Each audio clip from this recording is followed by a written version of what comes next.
এটা হচ্ছে ভিভোর নতুন একটি স্মার্টফোন ভিভো Y29। তিনটা ভেরিয়েন্টে ফোনটা লঞ্চ হবে 6128, 8128 এবং 8256। তো এই ফোনটার সবচাইতে আকর্ষণের জায়গাটা থাকছে 6500 mAh বিশাল ব্যাটারি, আরও পাচ্ছেন স্ন্যাপড্রাগনের powerful processor, IP64 dust and water resistance এবং এটার সুন্দর ডিজাইন। এই ফোনটার প্রিবুক অলরেডি শুরু হয়ে গেছে এবং 20 ফেব্রুয়ারি থেকে ভিভোর যে কোনো আউটলেটে এই ফোনটা পাওয়া যাবে। সো এই ফোনটা কেনার আগে অবশ্যই আপনার জানা উচিত এই ফোনটার কী কী ভালো দিক আছে, কোন জায়গায় কমতি আছে, তারপরে আপনি পারচেস ডিসিশনটা নেন এই ফোনটা কিনবেন কিনা। তার আগে যারা এখনও এই চ্যানেলটা সাবস্ক্রাইব করেননি তারা জলদি সাবস্ক্রাইব করে ফেলুন। এয়ার প্যানেলটা প্লাস্টিকের তৈরি, তবে একদম গ্লাসের মতো লাগে এবং এখানে এক ধরনের প্যাটার্ন দেওয়া হয়েছে। এই নোবেল ব্রাউন কালারটা ছাড়াও এর আরও একটি কালার থাকছে ইলিগেন হোয়াইট কালার। সো দুটি কালারই কিন্তু বেশ সুন্দর। অন্যদিকে ক্যামেরা মডিউলে থাকছে 3টি ক্যামেরা ও একটি এলইডি ফ্ল্যাশ লাইট। পাতলা ফোন হওয়া সত্ত্বেও 3.5mm headphone jack, noise cancellation mic, এই দুইটা জিনিস এই ফোন থেকে বাদ দেওয়া হয়েছে, যেটা 20,000 টাকা প্রাইস রেঞ্জের একটা ডিভাইসে অবশ্যই থাকা উচিত ছিল। রয়েছে side Mount fingerprint scanner, IP64 dust and water resistance. তার থেকে বড় কথা এই ফোনে থাকছে মিলিটারি স্ট্যান্ডার্ড A10 সার্টিফিকেশন, বা বলতে পারেন অ্যান্টি আর্মর ডিজাইন। এই ফোনে যে জিনিসটা মোটেও আপনার ভালো লাগবে না তাহলে এটা ডিসপ্লেটা। 6.68 ইঞ্চির একটা HD+ IPS প্যানেল এখানে পেয়ে যাবেন, যেটা রিফ্রেশ রেট আবার 120 হার্টজ। তবে এই বাজেটে কিন্তু আমরা অন্যান্য কোম্পানির ফোনে ফুল HD+ এর ডিসপ্লে দেখতে পাচ্ছি, এমনকি সুপার অ্যামোলেড ডিসপ্লেও কিন্তু পাওয়া যায়। তবে 120 হার্টজের রিফ্রেশ রেট থাকা স্মুথ একটা রেজাল্ট পাওয়া যাবে এই ডিসপ্লে থেকে। ডিসপ্লেটির পিপি হলো 263 এবং 1000 নিটস পিক ব্রাইটনেস রয়েছে। সো আউটডোরে গেলে ডিরেক্ট সানলাইটে ঠিকঠাকভাবে দেখা যায়।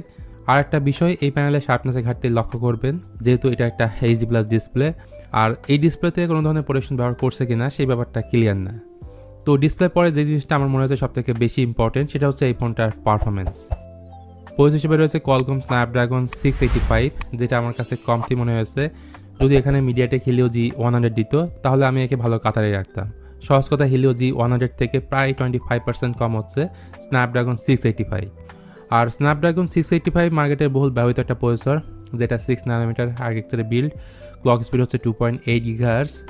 স্টোরেজ অ্যান্ড র্যাম ভেরিয়েন্ট হিসেবে এই ফোনটা পাওয়া যাবে 6128, 8128 এবং 8256GB। এখানে স্টোরেজ হিসেবে দেওয়া হয়েছে UFS 2.2 অ্যান্ড র্যাম হচ্ছে LPDDR4X।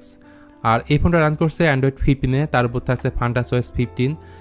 গেমিংয়ের কথায় আসলে পাবজি এখানে খেলা যায় স্মুথ প্লাস আলট্রা গ্রাফিক্স সেটিংসে।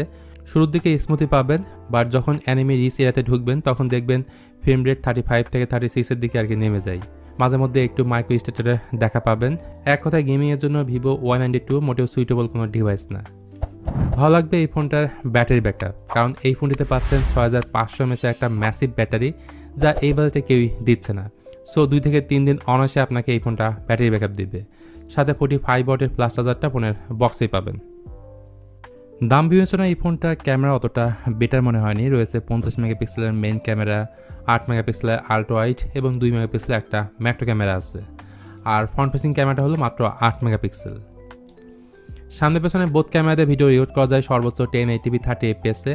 সত্যি বলতে ছবির কোয়ালিটি খুব একটা ভালো আসে না, ডাইনামিক রেঞ্জেরও ঘাটতি আছে, ইভেন ন্যাচারাল কালারকে আরও বেশি ডিপ করে দেয়। আর স্টেবিলিটির অবস্থা খুব একটা সুবিধার না। সো এই ক্যামেরা আপনাকে খুশি করতে পারবে বলে আমার মনে হয় না। তো এই সমস্ত মিলেই ভিভো Y92 ভারত থেকে খারাপ জায়গাটাই বেশি। আই হোপ মোটামুটি আপনি ক্লিয়ার বুঝতে পাচ্ছেন। সব মিলে এটার দাম 16 থেকে 17 টাকা হলে সেক্ষেত্রে আপনাকে সাজেস্ট করতাম। আপনাদের কাছে এই ফোনটা কেমন লাগলো সেটা কমেন্টে জানাতে পারেন। ভিডিওটি ভালো লাগলে please hit the like button.